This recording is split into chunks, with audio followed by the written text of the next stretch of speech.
I'm on a mission to build a wildly successful furniture making business here in Australia, and I'm laying all of my finances on the table with uncomfortable transparency, which is something I haven't seen done before on YouTube. At the end of each video, I break down my time, cost, and profit so you get to see where the money comes from. And sometimes doesn't come from. This morning I'm down at the marina in Townsville measuring up for an ottoman for someone's yacht. This particular piece has a curve in it, so I've got some cardboard with me to measure out and cut a template that I can then take back to the workshop. Okay, so this is the space that the client wants filled with a half-round box that follows the existing curve of the couch. The half-round needs to split in two, and it will eventually have cushions on top that will line up with cushions on the existing seating area. The idea is to create a big bed.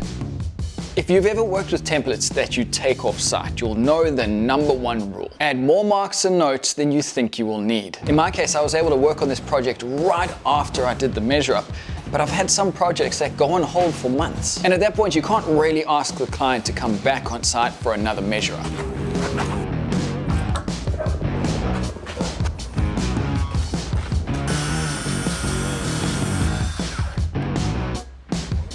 After breaking down a full sheet of 15mm Gaboon plywood, I could trace the template onto it and cut it out.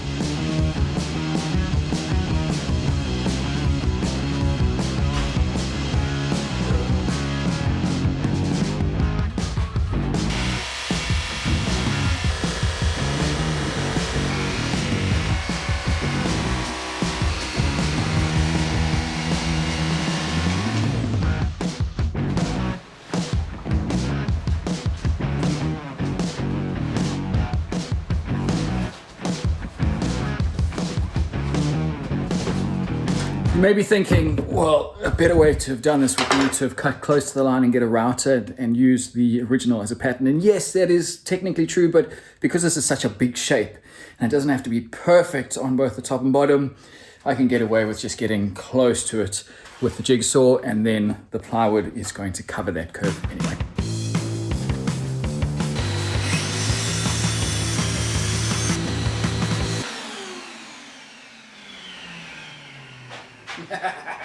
That was almost really bad. Don't have the work supported.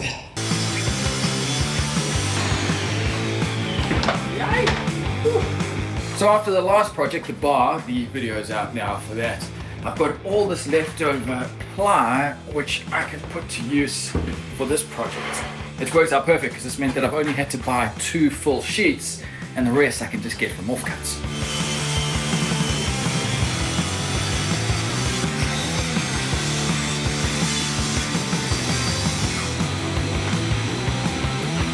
I've done a couple of sketches to look at different ways to join this, what's going to look the best, and I've gone with this. Essentially, this is the front face that's going to be visible.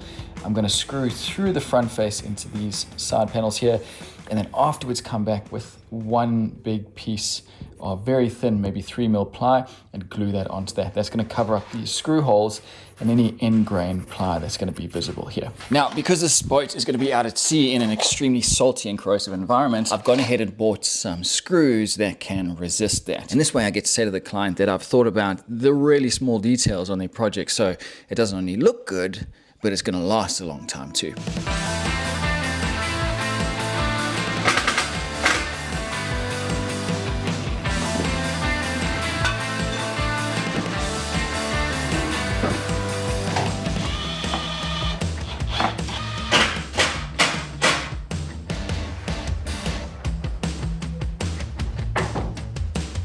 One of the requirements from the client is that he wants to be able to stand on these without them falling apart. So I'm going to do a quick test. Now he's a slightly bigger man than I am, but I have a feeling, yeah, they could have no problem holding my weight. Yeah, perfect. It's hardly even flexing. Yeah.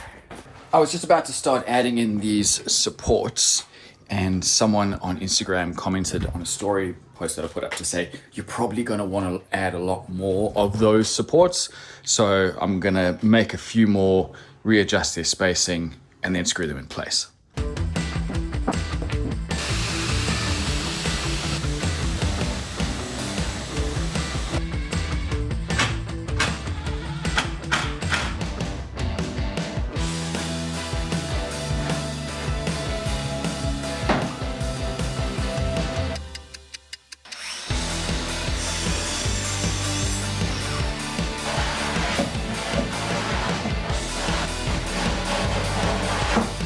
The inside of the boxes were going to act as storage. Cutting out these holes was probably the most nerve-wracking part of this entire project because they had to be perfect. I'd planned on using the cutout piece as the cover. This meant that there would be a kerf width the whole way around the lid, but it meant that the cut had to flow seamlessly. It was fine using the track saw because it was, well, on a track. But with the jigsaw, I had to make sure that the curves met the straight lines perfectly on either end, and it had to be done first time. There was a little wobble in the lid, but this would eventually be covered by a foam cushion, so it wasn't a concern.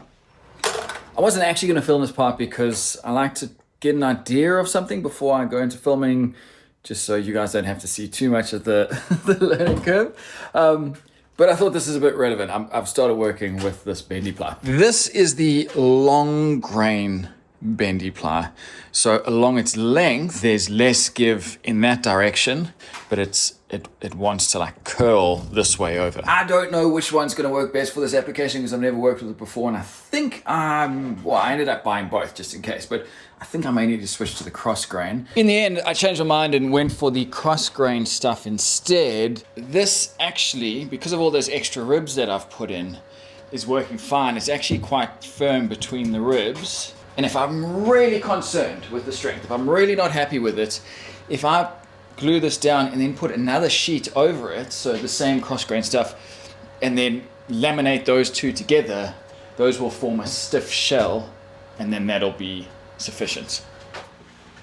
I chose to use Techniglue because of its gap filling properties and its long open time. After I made that round table base a few months back, I knew that the open time was a lot longer than the 20 minutes that were documented, so I wouldn't be rushing to try and close all of the gaps. And there were many gaps. And the way I dealt with it was just to brad nail down any areas that were flexing. This wasn't exactly an elegant solution, but because the nails were so small and they weren't in any straight lines, they disappeared with a bit of filler. I let the glue dry overnight and came back the next day to clean up the excess material.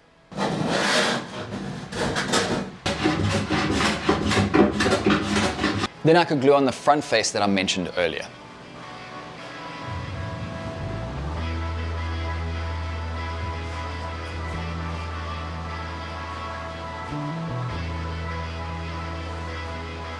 Then a bit of sanding and some varnish, and the project was done.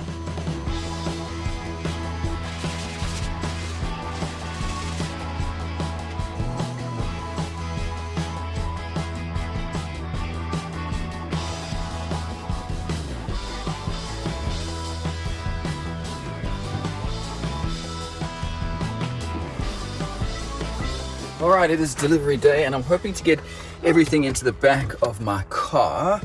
I should have enough space for it. I really don't want to have to take the trailer, and you're gonna see why in a sec. It's not gonna fit. Oh. So I loaded up the trailer and headed out to what must be the most restricted road in all of Townsville. I wanted to document the delivery, but I couldn't film this part because I'm parked illegally.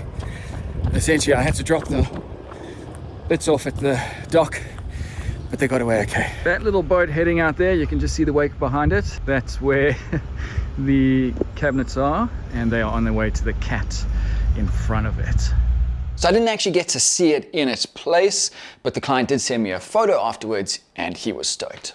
Let's get to the numbers. Man, I felt so good with this project until I saw the numbers. It took around 8 weeks to complete, a relatively quick turnaround for me. My expenses were less than I expected. I had set aside $650. And then came my hours. This was not a winner. I quoted 10 hours, which looking back was really optimistic. Not quite sure what I was thinking there. It's a good thing that my expenses were lower than I expected, because when you take my profits and divide that by the 27 hours that I worked, that meant that I was working for an hourly rate of $49. I aimed for at least $100 an hour, and I did not get there. I still enjoyed the project, and it was relatively small, so it was quite easy to do. Also, really happy that I got to work with bendy ply for the first time. I've learned a lot in that respect. But on the back of 2 projects where I've done quite well in terms of getting up to that hourly rate that I want, it was a bit disappointing. Anyway, I hope you enjoyed this video. If you want to see my previous build, I will have that linked over here. And there is a jet flying past.